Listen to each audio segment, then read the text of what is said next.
Good afternoon, CFM. This is Coach Matt with our Thursday workout. We're going to do mostly body weight benchmarks today, but body weight can mean a lot of different things. It could be extra load, you're wearing a belt and you're doing like pull-ups, weighted pull-ups, or it could be banded pull-ups, could be ring rows. We'll talk about that all, but this is moving your body, right? So start off with a warm-up 2 times through 25 rep jump rope singles or some short sets of double unders, 3 reps of that in 1 round. So I'll do 25 jump rope singles and then stop, shake it out, rest, shake my arms out, do 25 more, stop, shake it out, and then do 25 more. Or I'll do a handful of double unders, like no more than 10 seconds, 12 seconds of doing double unders, okay?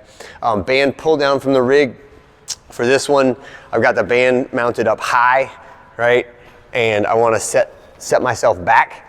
And we're doing pull down, kind of like a pull up, but I want to hit the full extension of my arms, and I'm shifting my butt way back and putting my head through my arms so that I'm getting a really good stretch of my lats, also warming up the grip as well as my low back and my hamstrings on that. And then we're going to do seal, cat, cow. So seal, start from the ground and press up. Gentle stretch of your abdominals, then up to that quadruped position. Cat, arch upward.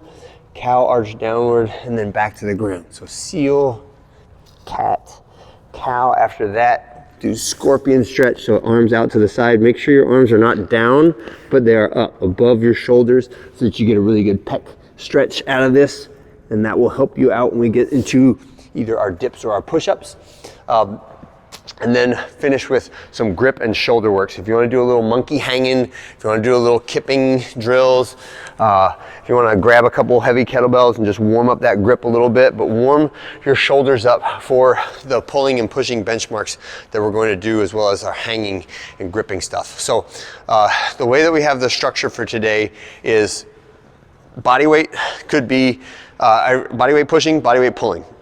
My recommendation is you look at like 3 of the things on the list today, pick the ones that are most interesting to you, and then structure the rest of the workout time so that you get the best result on each of them. And what that would mean is that I would do my heavier, lower volume ones first, and then the higher rep burnout stuff second, and that I alternate push and pull, okay? So an example of that would be, all right, I'm gonna do my pull-up 1 rep max weighted pull up first, and then I'm going to do my ring dip or matador dip 1 rep max version of that second, and then I'm going to do kipping pull-ups, or maybe I'm doing vested kipping pull-ups, or maybe I'm doing jumping pull-ups, or maybe I'm doing ring rows next, and then I'll do max reps of push-ups last. And then if I have time and motivation, then I'll do that extra credit body weight benchmark workout that I have written up there. But definitely the heavier, lower volume stuff has less of an impact on the higher volume, lighter stuff than the other way around, right? So if I was to do max reps of kipping pull-ups first, I would not expect to get as good of a result on my 1 rep max weighted pull-up after that, okay? Because it just creates so much muscle damage and fatigue that it is hard to get back to a place where you can lift a heavy weight afterwards, where the opposite is not necessarily true, okay?